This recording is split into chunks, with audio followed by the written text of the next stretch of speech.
Hello lovelies, I am the Fragnostic, and tonight on The Holy Truth we'll be rocketing off to UTOPIA 9, A Volatile Vacation, an early access title from Steam in which you play the most recent guest on UTOPIA 9, the best vacation planet the galaxy has to offer.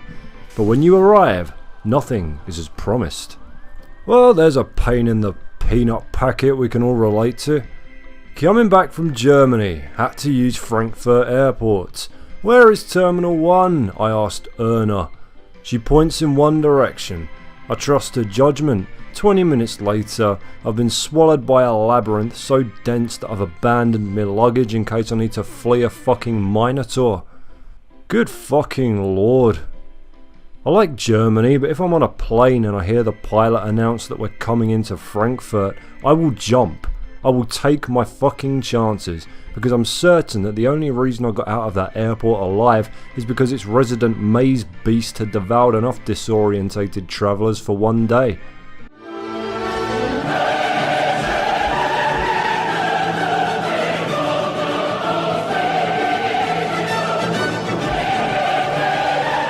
UTOPIA 9 kicks off your holiday in the shittiest possible way by spiking your ship into the landing pad like you've wronged Galactus himself.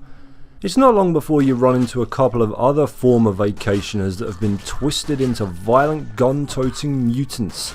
Soon you'll encounter a couple of hundred more, and that's really where UTOPIA's plot begins and ends, although a deeper discoverable lore has been promised as one of the forthcoming features of the game.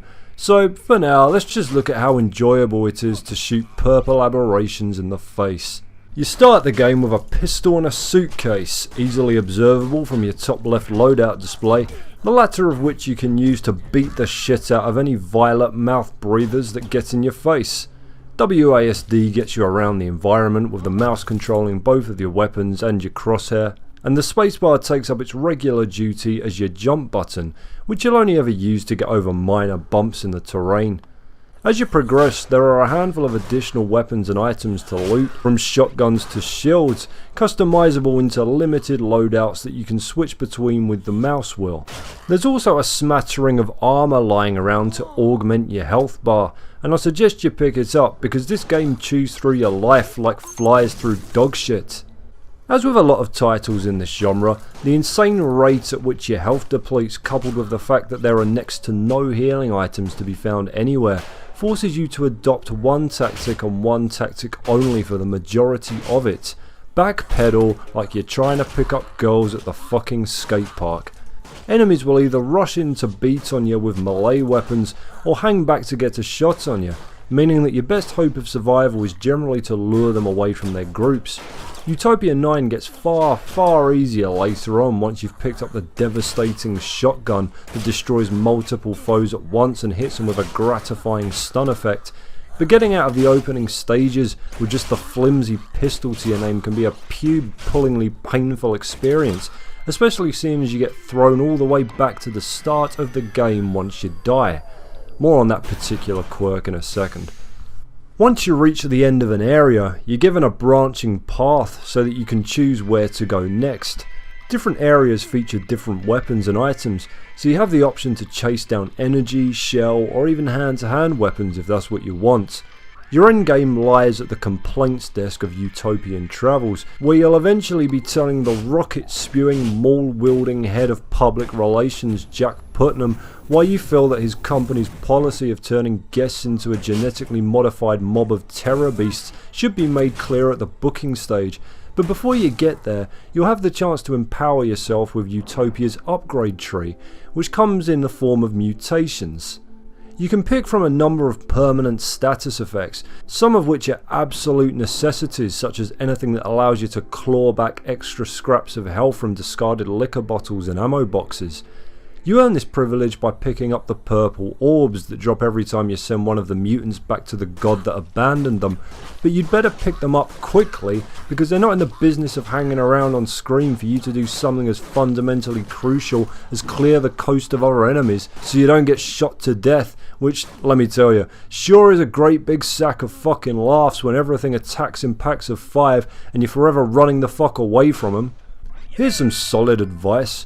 When you're planning your upgrade tree, plan for the now, because the roguelike element to Utopia isn't here to play nanny silly bollocks with you.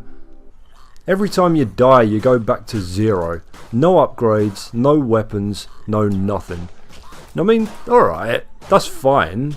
I can pay for my mistakes, but I'm having a hard time thinking of another game that punishes you for dying by actually making itself harder.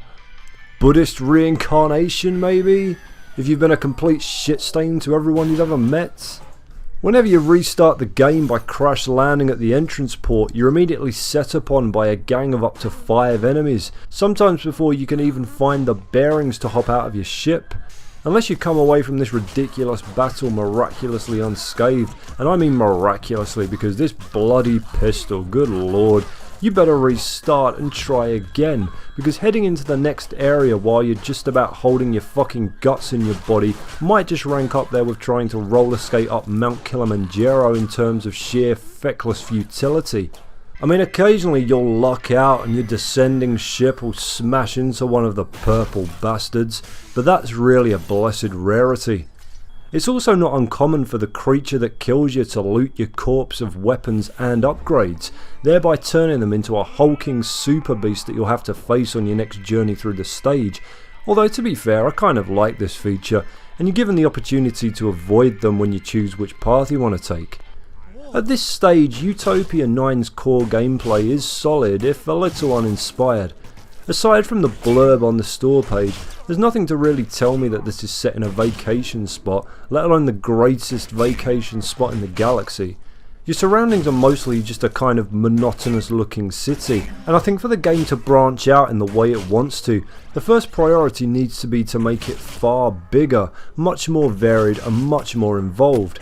The stages need to go beyond following one linear road with 2 or 3 tiny buildings to explore. And if you're a little more liberal with the health packs and more varied with enemy types and attack patterns, you'll have the frenzied fun that I think Utopia is after, rather than this experience where you're edging across the screen through fear of being utterly destroyed by a few seconds of gunfire. I'll revisit the full experience once it's out of early access and let you know if it's worth your money, but until then you can see what you're getting on the screen. Nothing more, nothing less. You tell me whether that's worth £9 or not.